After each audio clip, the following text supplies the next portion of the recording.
and done lots of changes in leadership, health, engineering, law, among others. Women still tore up to improve lives in the country. And of course, tonight we want to talk about the role of parents actually in curbing the double burden of malnutrition. And of course, zeroing more into obesity rise in the country. What's your concern? My concern is, from my side, the rise of obesity among young people. And of course, tonight I'm joined by Dr. Sabrina Chitaka. She is a pediatrician. I love her humor so much, and she's my mentor. So tonight, guys, we shall learn together about obesity in children, and most important, learning from an expert. It's what weighs the energy. Dr. Sabrina. Good evening. It's my greatest honor and pleasure to be here. Thank you for having me, Daniel. I'm so proud of you and proud of what you're doing for our country and educating the nation. And I'm honored to be here with a HIHA award-winning nutritionist. Wow. Thank you so much. I am happy for everything that you do. I have just tried to move in your footsteps, but they're so heavy. You collapse, you fall, you rise, but still, I know by age 18 where you are, I have made it. Thank you so much. And Yes. just to join you in wishing the fellow women, the girls, should we continue? The girls, our daughters, our moms, our sisters, our grandparents, our grandmothers, a happy International Women's Day. The theme for this year's Women's Day is care for others. Care for others. Yes, and I think that the conversation we are having now is, the rising rates of obesity. Yes. The rising rates of obesity, what do women pray in this? Because I believe in food security, in Uganda right now as we speak, 7 in 10 household food security is provided by women. That's the power of women when it comes to food security, according to Food Rights Alliance here in the country. So now we want now to zero and thank women for providing food. But now which food are they providing? Interestingly, women are the first nurses, the first teachers, the first doctors of their babies, Yes. but also the first house where the baby grows up from. That's the womb.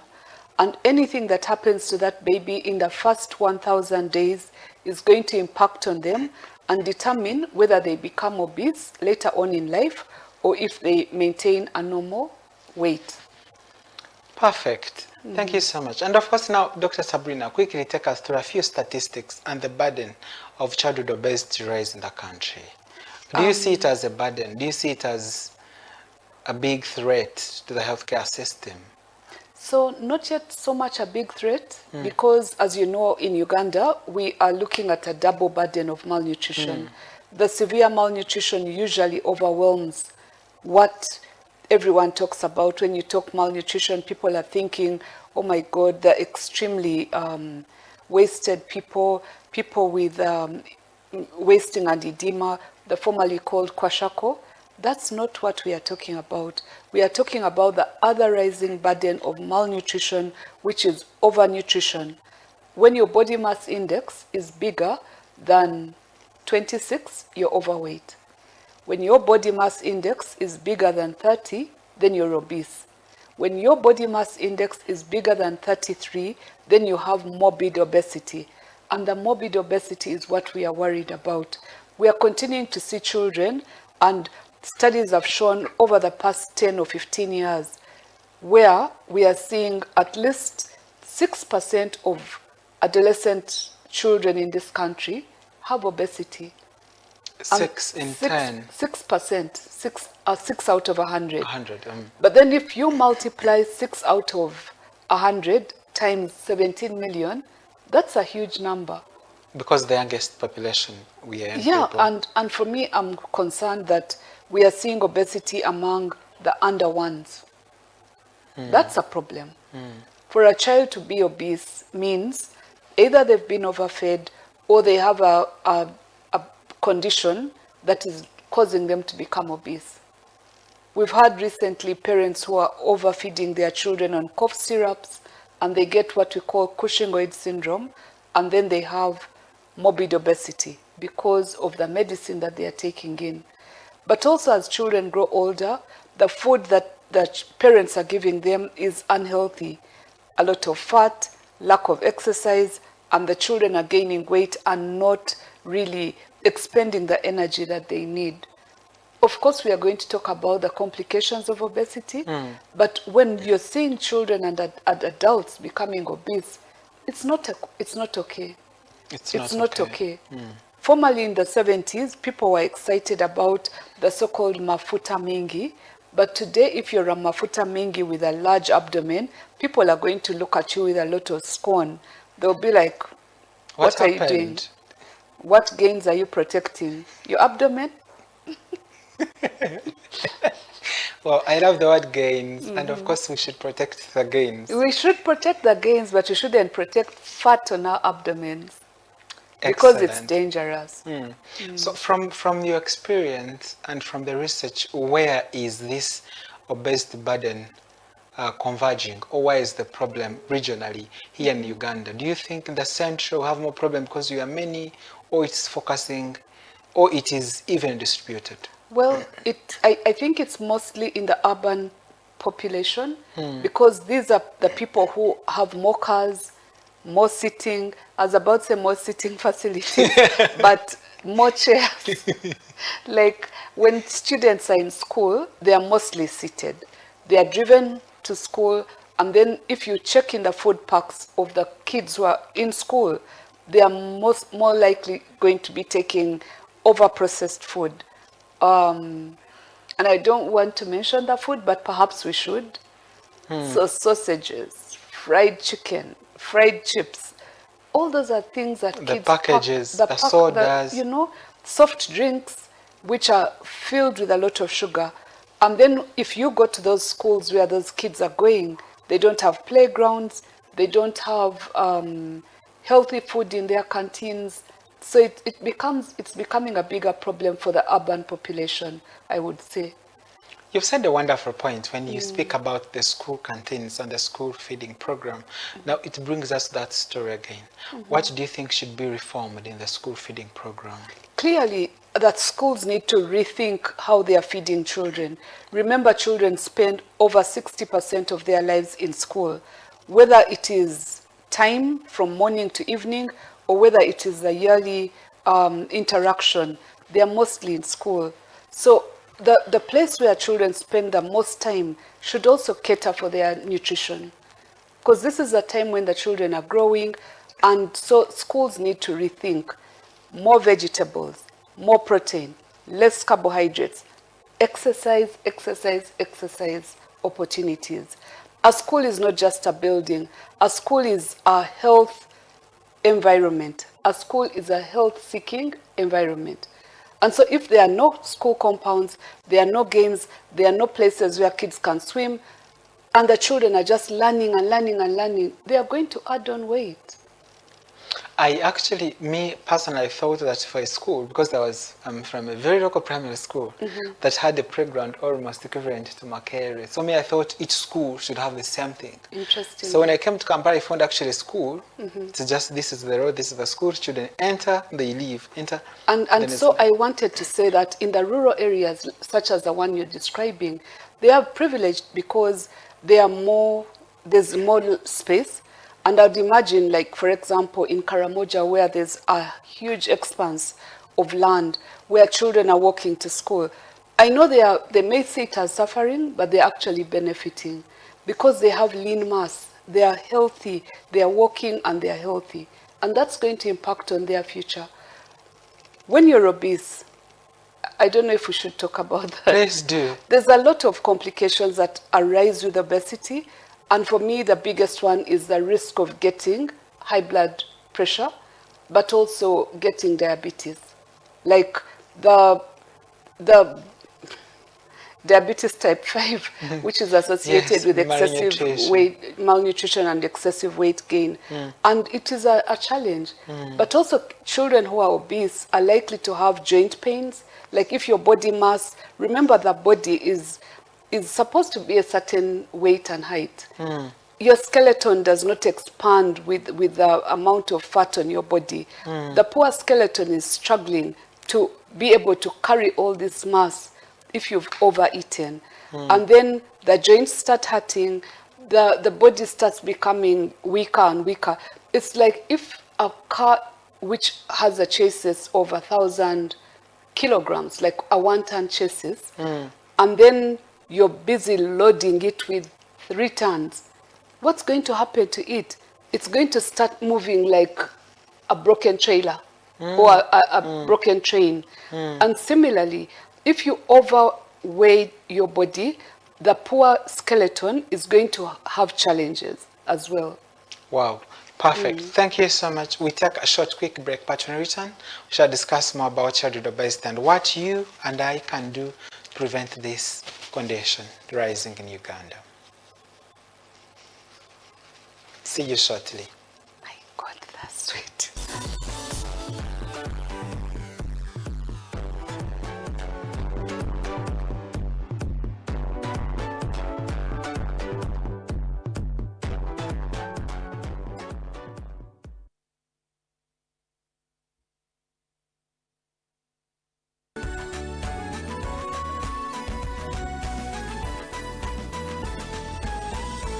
Good Day TV, transforming your life.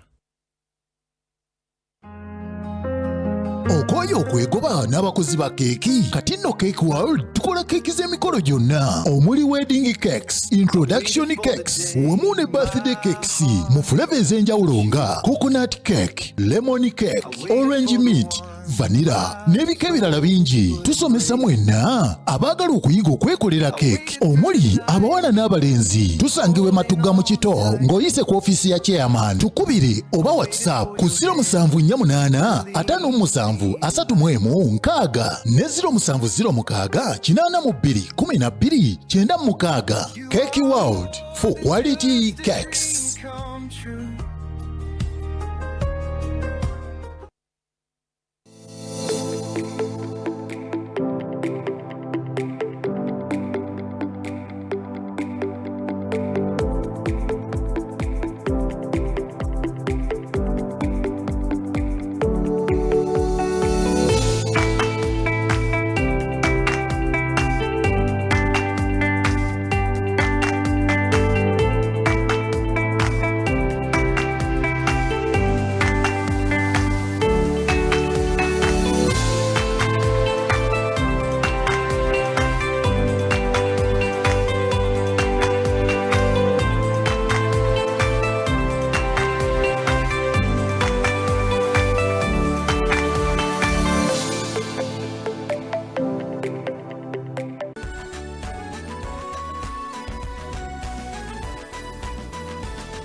Good Day TV, transforming your life.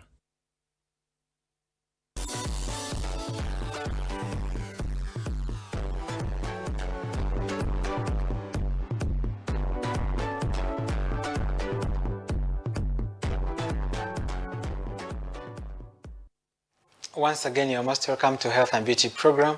This is Google Data Vision. With me, Kamara Daniel, every Wednesday at 9 p.m. We bring to you fascinating topics. For example, tonight we're talking about child obesity. And we are trying to tell you what child obesity means according to us, the scientists, with Dr. Sabrina, an expert one in this very important field. And of course, we want to demystify very many complexities, myths, and so much more so that we can help ourselves before the problem becomes a more burden to the country, to the families, but also to the global or to the world. Dr. Sabrina, before we left, we were talking about a few complications and talks about that the car, if it is overloaded, yet it has a small turn, it can move in a zigzag format. A zigzag format. And so even the person can start moving in a zigzag format, meaning that their joints will be bent, they'll be uncomfortable, and also the zigzag can happen in their minds. Did you know that childhood obesity is associated with loss of self-esteem? That if a person is obese, those are the people who are bullied at school, and they end up losing their self-esteem, and then they start acting up. They could start compensating by even doing drugs. So it goes beyond just being obese. People who are obese are not confident. And unless, of course, the school pushes them to do beyond. I know a school where my children went to school, and that's one of the schools where we did the study to establish the burden of childhood obesity. But the children who were there, who were overweight and even obese, were encouraged to participate More often than the others, so that their self-esteem is built. But not every school is capable of doing that. That if a child is obese or is overweight, they tend to ignore them, and they're like, sit in the corner, you're the one going to ring the bell, you're the one going to drum.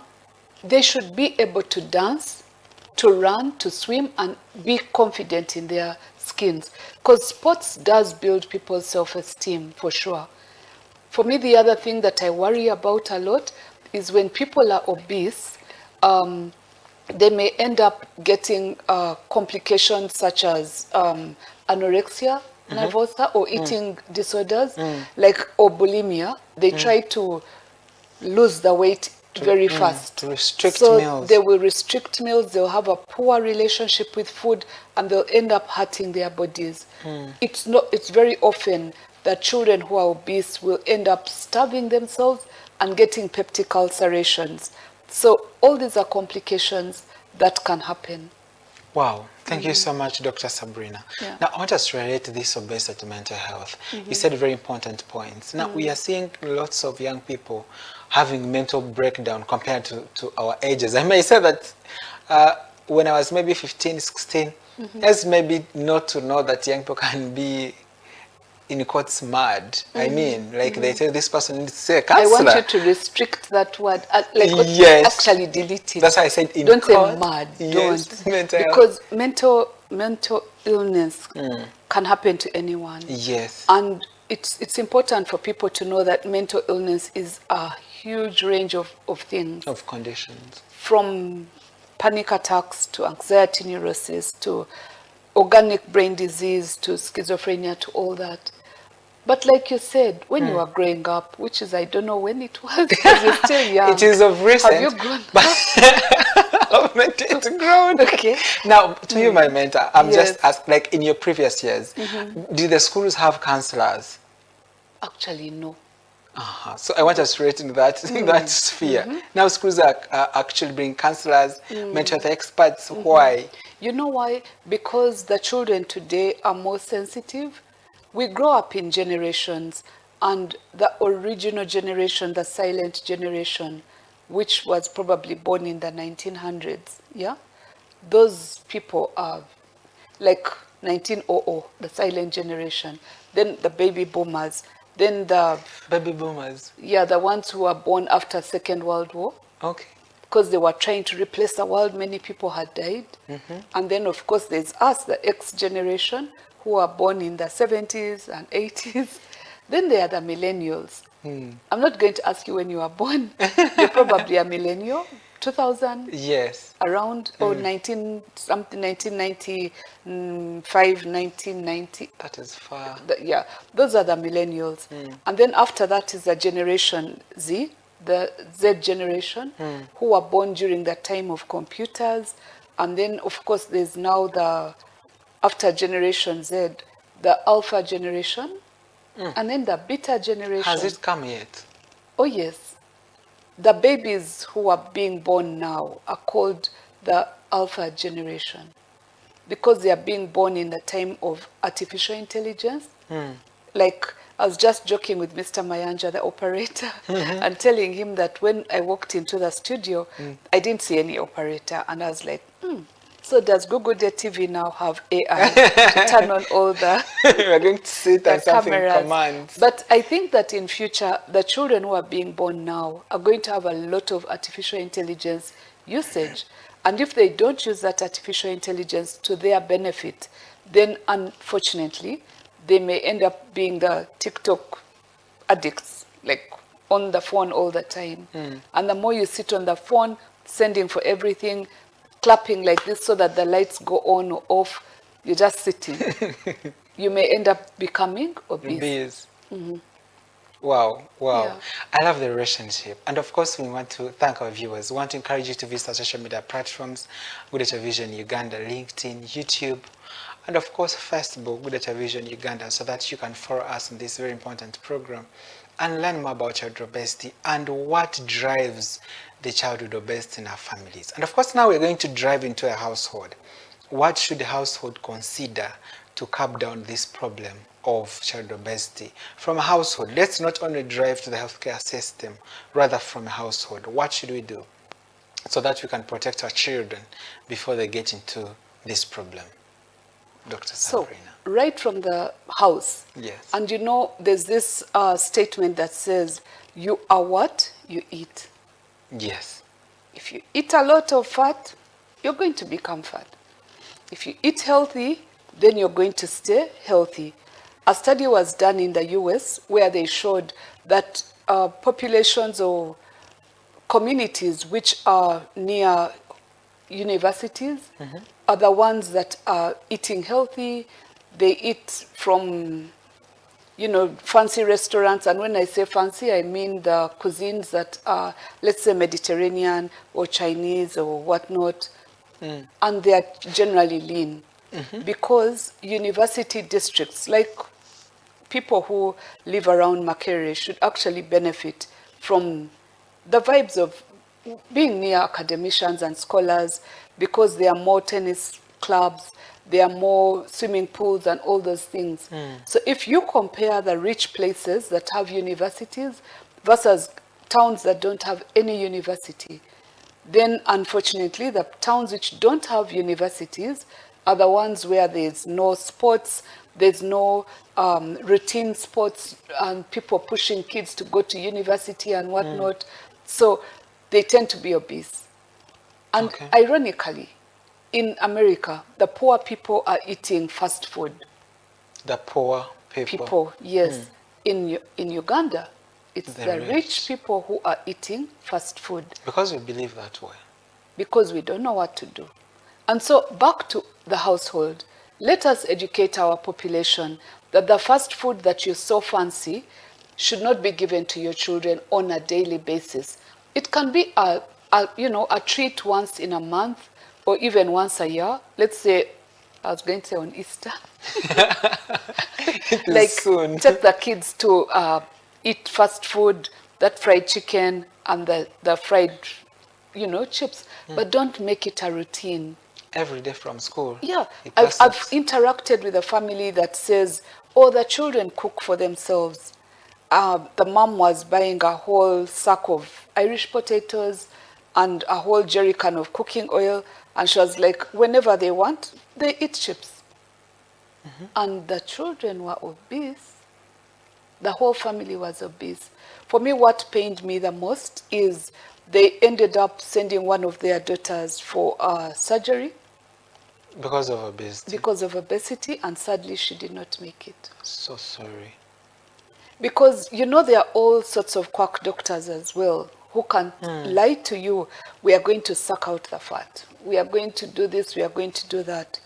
But people should trust, legitimate doctors and go to a plastic surgeon. But also don't do too quickly. Fads of diets are also coming up. So many. I've heard on radio people announcing a certain type of diet. And it costs, I'm not going to say, it costs a lot of money to run a real diet. And if you think that you're going to lose weight by just a diet, think again. Wake up and smell the coffee. I think if a family starts off on a good note, mom is pregnant and she's eating well and eating a decent meal, and then the baby is born and is put on breast milk, and so on and so forth. Instead of mom being stressed with a diet so that she doesn't gain too much weight while she's pregnant, then the baby comes out when the baby is really small, what we call small for gestational age. There's a risk of babies who are born with small for gestational age to become obese later on in life. Because why? As the baby is born small, the mom tends to then overfeed that baby. And the baby can only take in so much. So the rest of the fat is stored in adipose cells, which are the fat cells in the back. And when that baby grows much older, and this is confirmed with scientific evidence, then the fat cells redistribute and that person becomes obese.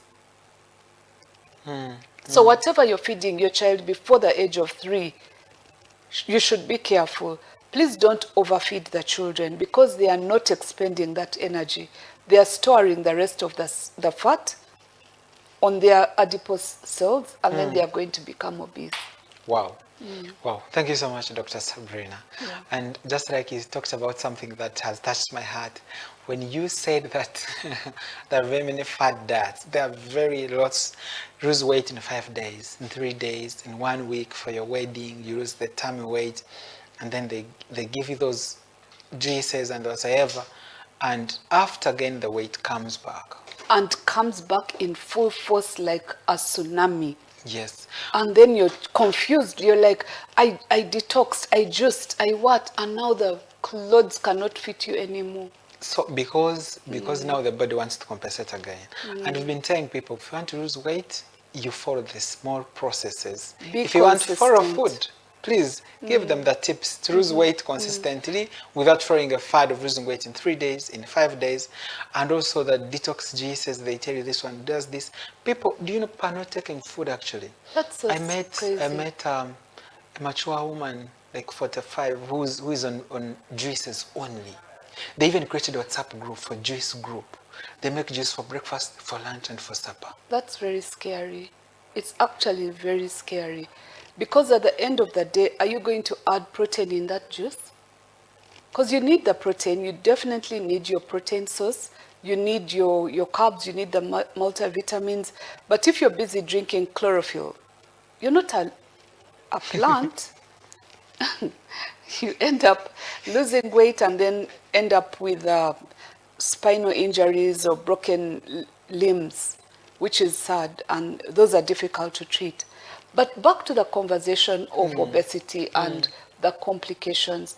For me, it's the non-communicable diseases that arise because of obesity that put people at risk of everything. Because you are one non-communicable disease away from severe poverty. I hope you get that point.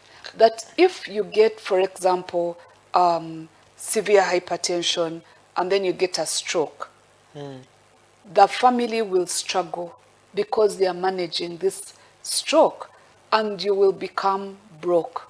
Or if, for example, by bad chance, you get a hypertensive stroke and then you get renal failure, your kidneys have conked out, dialysis. It's very expensive. It's so expensive. I think at Mengo Hospital, a dialysis round is like 150,000, which is the cheapest in town, but there are others that are even more expensive. And if you need dialysis on a daily basis, then that means that you're going to need dialysis for the rest of your life, and the family will become broke. So prevention is better than cure for sure. And the food we eat in our houses, we should be careful. Even the regulators should be cautioned, because if you're allowing over-processed food to come into the population, soft drinks that have excessive sugar, let it hurt you. Let us challenge you to be kind, and also not to be only kind, but responsible and responsive to the needs of our population. Because if a company wakes up and they're adding excessive sugar, I know once you took us through a zero sugar challenge for a month. I don't know how many people For 90 succeeded. days. Oh, that I did only 1 month, but for You 90 did days, so that well. was a lot. You did so Like, well. but the zero sugar is difficult if a lot of things have sugar in them. Very much. It is, you find actually you've taken accidentally when it was not intentional. You've gone to a party and there's a cake, and my God, you really want to eat the cake, but the cake has sugar. Yeah. I know a lady who's making sugar-free cake, but that's not everywhere. We should have the opportunity to have sugar-free cake, sugar-free ice cream. I don't know if that's Exactly. possible. Because pumpkin cakes can be made. Pumpkin cakes can be Carrot made, cakes. carrot cakes, All those. without adding that over-processed sugar. Because honestly, guys, if Uganda is to be the Pearl of Africa, we shouldn't have a huge burden of people with obesity. Because I know that, yeah, some people will say, oh, what is she saying? Because the more flesh on the girls, you know, I'm not going to say that word. I have no Yeah, you know the word. Eh? Yes. They'll be like, oh, for us, we want our women with that part, which is a bit big. Yeah, I let it be big, but not too big. Because it starts with that part being big, and then the rest of the body, and then there's a problem. Wow, wow. And of course, now there are people who want to reduce the tummy fat and they want to maintain that That particular area. way. That's interesting and funny. Most of the times when the person tells me, I often laugh out and say, you know what? You know, when you're talking about fads, I laughed a lot because on social media, fad is way more than actually professionalism. I mean, Imagine. people cannot ask qualified people. They want people with fads because they believe in quick fixing than the real things. Do you think that people are more concerned about quick fixes because the population that is of today is an Insta population? They're Yes. on Instagram, they're on Snapchat, they want a quick fix, they want it quickly, and I believe that not many people can concentrate on this long conversation that we're having because they're like, say it quickly. Exactly. What should I do to cut weight? Should I go to a plastic surgeon to suck out all my fat? Or should I be on a diet that makes me lose weight in 3 days? Yes, I met somebody who wanted to go for a wedding in 2 weeks and she wanted to lose weight. How many kilos? She was 87, she wanted about 70 something. I was like, it's not possible. That's actually complicated because you can get metabolic distress if you lose weight really fast. And remember, as you lose weight really, really fast, it can also hurt your heart. Your heart is only one. I've not heard of many heart transplants. And people who buy hearts as a transplant, I think it may probably cost close to 1 billion Ugandan shillings. So if you're dying to lose weight super fast, and then your heart wastes away and gets into cardiac arrest, trust me, maybe we'll be saying farewell to you. Wow, very interesting discussions, Dr. Sabrina. And of course, child obesity, once again, just to know, you said we are Insta population. When I am in a certain shop that sells the student porridges, whatsoever, so most of people want instant porridge. I don't want to make porridge for more than 5 minutes. Yeah, like 2-3 minutes. Put the hot water, boil it, it's Insta porridge, which is okay. It saves on fuel, yeah. Time. But isn't it over-processed sometimes? Exactly. We don't know. I think time has reached when we call the UNBS to account and let people put labels and details of the ingredients on every packet of things. But I'm just thinking, how will they put details of packets of senene? Like, what would you say? Nutrient profile model could actually support us. So this may be the sugars and market, and also the trans fats are too much. The trans fats are too many. And those trans fats are the ones that create even more obesity. And even the food restaurants are so many. But also remember, they are street foods. Yes. Try going to Chikumi down that way. Not that I know where it is, but I've heard that there's a lot of food that is fried with the same oil for a very long time, and I think that could be dangerous. Very dangerous. And actually, when you use Kamocha Street, personally, you can even be obese in 1 week because the same cooking oil, they put fish, then they put this wundazi on the street, again they put cassava, again they put everything, so you find everything is arranged and the cooking oil is looking different. Yeah, but to be honest, if people are gaining weight super fast, I think also it has a cost on the pocket of the parents. Because this term you've bought clothes for the child. Next time you're buying more clothes. Then what is going to happen to the clothes? Like, you're expanding beyond your clothes size. So, yeah. Well, I love the fact you brought clothes again. Now, for friends, we want to, of course, rally you to make sure you prevent yourself from getting obesity. And of course, just know obesity, it's not prestige. Rather, it's a disease hub. And of course, I want to once again thank you and encourage you to visit our social media platforms, Google Data Vision Uganda, LinkedIn, Facebook, Twitter, so that you can have your input shared there, your questions, your comments, so that an expert will get back to you. But of course, now I want to talk about prevention. Before we rally the different stakeholders, we want to rally UNBS, Ministry of Health, the public itself, as we intend to come to the conclusion. We want to hear about prevention strategies. You know, we've had everything on social media, but what could be the best prevention strategies for childhood obesity in the country? Thank you so much, Daniel. I think that it's a multi-pronged strategy needing multiple stakeholders. And the stakeholders in particular who are so important include the parents themselves, the children themselves being aware that obesity can be prevented, but also the Ministry of Education and Sports. It's education and sports. Sports should be a plus for every single school. And I know, you know, the Ministry of Education could be overwhelmed with inspections, but I wish that people who are developing schools could include sports as part of whatever the children are doing. Because sports is exercising yourself. It's important to keep moving. It's important to not just sit in one place like a cushion, but to keep moving, to exercise on an hourly basis and exercise on a daily basis, but also to reduce on the amount of food.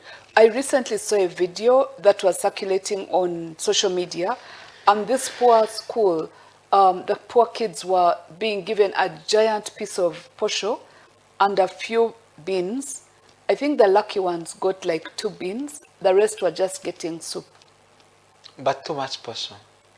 The posho was as big as the heads of the children. Like, why are they doing that to the children? And then the children will get obese because they are being pushed, and this is in not a rich school. So they are giving them over-processed posho and then giving them very little proteins. And no vegetables, of course. Protein, I mean, posho is a carbohydrate. If you don't utilize it as, you know, to burn up its energy, it's going to transform into fat. So many years later, those children will have big, you know, they'll have fat everywhere, boys and girls. And for me, that's a challenge. Wow. Well, thank you so much. And of course, now since it is a multidisciplinary approach to manage and to prevent obesity, you and me have a responsibility. It does not belong to the Ministry of Education and Sports, to Health, to UNBS, but rather to you as an individual and to myself, to my end. Now, and of course, we want to call upon stakeholders. Dr. Sabrina, don't you think if we called our seniors, the people on the policy on the table? Certainly, but even before we call them, the agriculture extension officers should be training parents to continue to do those home farms, the backyard gardening, and even schools should enable children to do backyard gardening. Those things ended. They exist in some schools. Like, plant the veggies in plastic bags, plant the veggies in buckets that are not being utilized anymore, so that there's vegetables on the plate of the food of the child. I keep insisting that a balanced diet has 6 colors of food, not the color of the plate, but the color of the food. That there should be a protein which is brown, and this brown could be beans, it could be meat, it could be purple, which is groundnuts, but there should also be a little bit of rice or matoke or whatever, a carbohydrate. And then you should have the vitamins, the carrots, and then the green leafy vegetables. But water, water is life. Speaking of which, we should be drinking some water. Yes, we shall. What is there? Water will because come. water will come. Yes. That water is so important. It helps to run the whole body. The homeostasis of an individual is bent on water. Nearly 60% of our bodies is made up of water. So the more we hydrate, the more we drink. But children are not taught how to drink water, and they are being told to drink soft drinks. I love my child, so I give water. That's not loving your child, that is hurting your child. Teach the children that sugar is not a plus.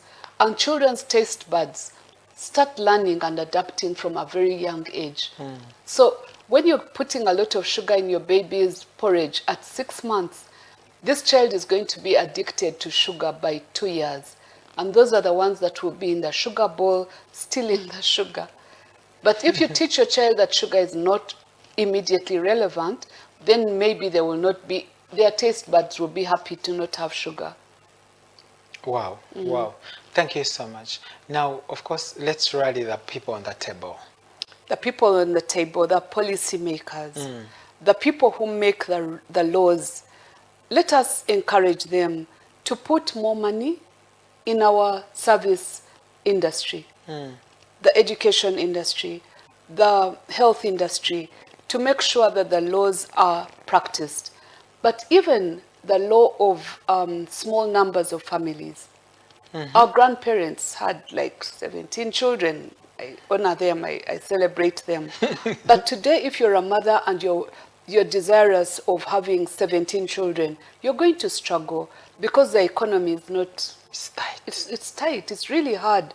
And even with this global geopolitical challenges of the wars and what, the economy is going to get tougher and tougher and tougher. So family planning and ensuring that we have small manageable families is going to be extremely relevant moving forward. Wow. Wow. Thank you so much, Dr. Sabrina. And of course, let's end with parents. What is the role of the parents and what should parents concentrate on in managing children who are already obese actually? Children already have grade 1, grade 2, and those who are already overweight. What should parents do? Parents should seek help, and parents should seek help from providers who are professional, from nutritionists, from the pediatrician, and from people who can give them advice. Parents should build the self-esteem of their children who are obese. I know they may have contributed to the current problem, but let them celebrate their children and encourage them to exercise. Exercise is of value, and parents should be role models. If I were a little child and my parent is not doing exercise, but forcing me to do exercise, I don't think I'll do the exercise. But but if the parent is exercising with me, then I'll learn. Monkey do, monkey see, monkey do. Yes. And of course, you have this saying that a child does what the older person does. True, very They true. repeat it easily. So let us, as parents, do exercise, go for aerobics classes, eat well, and also don't pile your plate. When your child sees, when a child sees you overpiling your plate, trust me, they are going to think it's the norm. But if you're eating in moderation, then the child will also eat in moderation. And the other one is on fasting. It's good that we are now in the month of Lent and also the month of Ramadan. That fasting is very important. Very. But even besides Ramadan and Lent, you can do a 16-hour fast. If you eat food at 6 p.m. and the next meal you eat is at 7 in the morning, you will have given your body a chance to utilize the food that you've eaten. So don't be eating like a broiler, like a chicken that has to feed all that time. You can give yourself a break and then you eat.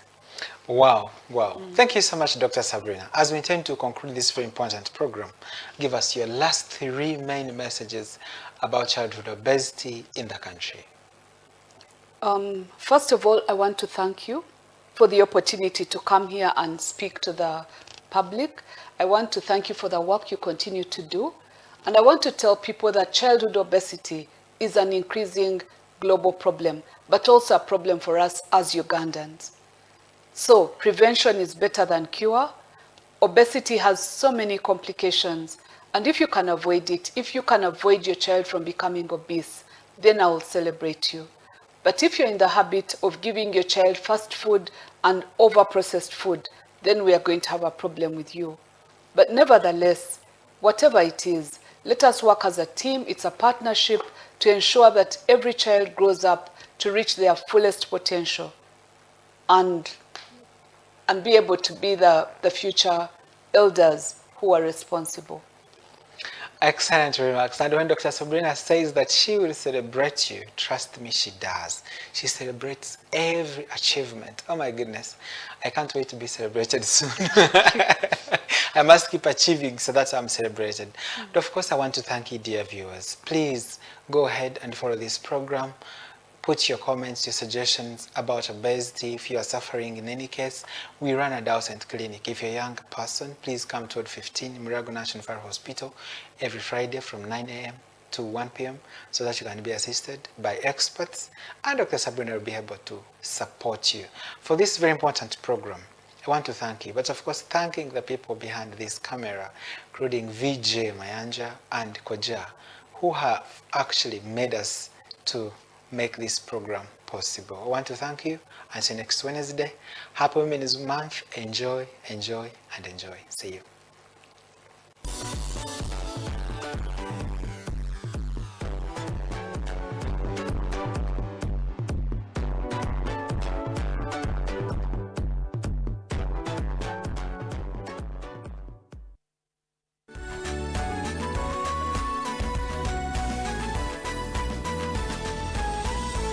Good Day TV, transforming